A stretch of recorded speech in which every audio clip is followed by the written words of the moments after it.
वार दो एक आग जो सिर्फ दुश्मन को नहीं पूरे सिस्टम को भी जला देगी। फिल्मी युग, क्या आप तैयार हैं उस जुंग के लिए जहां दुश्मन सामने नहीं, सिस्टम के अंदर होता है? क्या आप देखना चाहते हैं एक ऐसे सोल्जर की कहानी जिसे खुद अपने ही देश के लोग समझ नहीं पाए? तो रुक मत, सांस अंदर खींच ले, क्योंकि वॉर दो सिर्फ एक फिल्म नहीं, एक ओपन चैलेंज है पूरी दुनिया को। वेलकम टू फिल्मी युग, जहां हर फ्रेम का सच ड्रामा से ज्यादा गहरा होता है। ऋतिक रोशन, एक नाम, एक ब्रांड, एक जुनून। और वॉर दो में ऋतिक एक बार फिर वापस आ गया है, लेकिन इस बार उसकी आंखों में सिर्फ रिवेंज नहीं, बल्कि राजनीति का राज छुपा है। यह फिल्म शुरू होती है एक धमाकेदार सीक्वेंस से, जहां वीर ऋतिक का कैरेक्टर बॉर्डर पर नहीं, डिप्लोमेटिक ऑफिसेज के अंदर लड़ रहा होता है। पहली फिल्म में उसने दुश्मनों को गोली से उड़ाया था, इस बार सिस्टम के अंदर के दुश्मनों को एक्सपोज कर रहा है। फिल्म का डायरेक्शन है टाइट और सीन्स में रियलिज्म का तड़का, बिना ओवर द टॉप किए।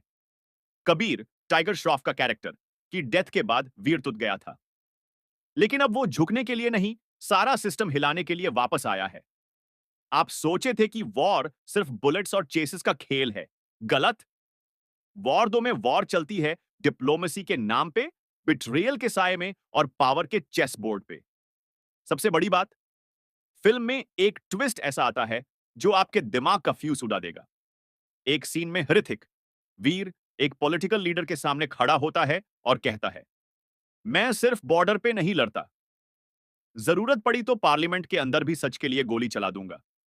उस सीन के बाद पूरा थिएटर सिर्फ साइलेंट नहीं, शॉक्ड हो जाता है, क्योंकि यह सिर्फ एक्शन नहीं, यह रिबेलियन है वीर राठौर का।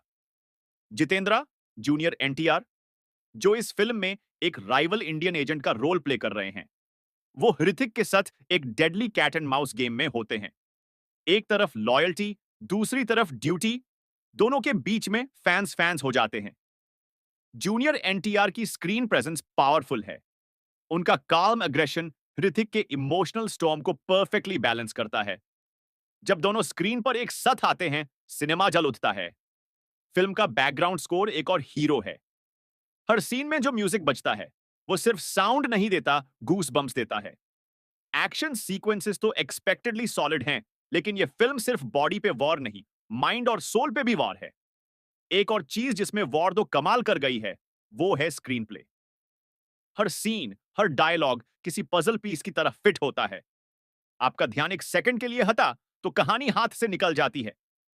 यह फिल्म उन लोगों के लिए नहीं जो सिर्फ मसाला देखना चाहते हैं, यह फिल्म उनके लिए है जो सिस्टम के खिलाफ सच सुनना चाहते हैं। और सबसे बड़ी बात, ऋतिक रोशन, उनका बॉडी लैंग्वेज, उनकी आंखों का दर्द, उनकी एनर्जी, हर फ्रेम में वो कहते हैं, मैं जिंदा हूं, और जब तक मैं हूं, देश के दुश्मन चैन से नहीं सो सकते। जब उनका कैरेक्टर बिट्रेयल से गुजारता है, जब उसका अपना टीम उसके खिलाफ हो जाता है, तब भी वो नहीं रुकता। क्यों? क्योंकि उसके लिए यह पर्सनल नहीं, नेशनल होता है। इस फिल्म का सबसे बड़ा मैसेज सिंपल है, कभी कभी देश के लिए लड़ाई करने के लिए दुश्मन के यूनिफॉर्म में नहीं, अपनों के बीच घुस के लड़ना पड़ता है। वॉर दो इस सिस्टम को एक्सपोज करती है, लेकिन बिना किसी लेक्चर के।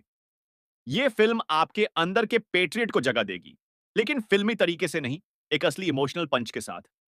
अगर आपने अब तक वॉर दो नहीं देखी है, तो आप एक सिनेमैटिक रेवोल्यूशन मिस कर रहे हैं।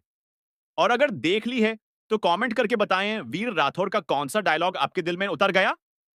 फिल्मी युग आपके लिए ऐसे ही रिव्यू लाता रहेगा, लेकिन उस रिव्यू के साथ जो असली स्टोरी छुपी हो, उसे भी उजागर करेगा। तो अगर आपको हमारी यह ऑनेस्ट और ड्रामेटिक स्क्रिप्ट पसंद आई, तो लाइक करें, शेयर करें, और सबसे इंपॉर्टेंट, फिल्मी युग को सब्सक्राइब जरूर करें, क्योंकि आगे आने वाली हर फिल्म सिर्फ फिल्म नहीं, एक कहानी होगी जो आपको अंदर से जला देगी। फिल्मी युग से मैं हूं आपका नाम। मिलते हैं अगले रिव्यू में। तब तक याद रखिए, असली वर्क कभी स्क्रीन पे नहीं, सिस्टम के अंदर छुपी होती है।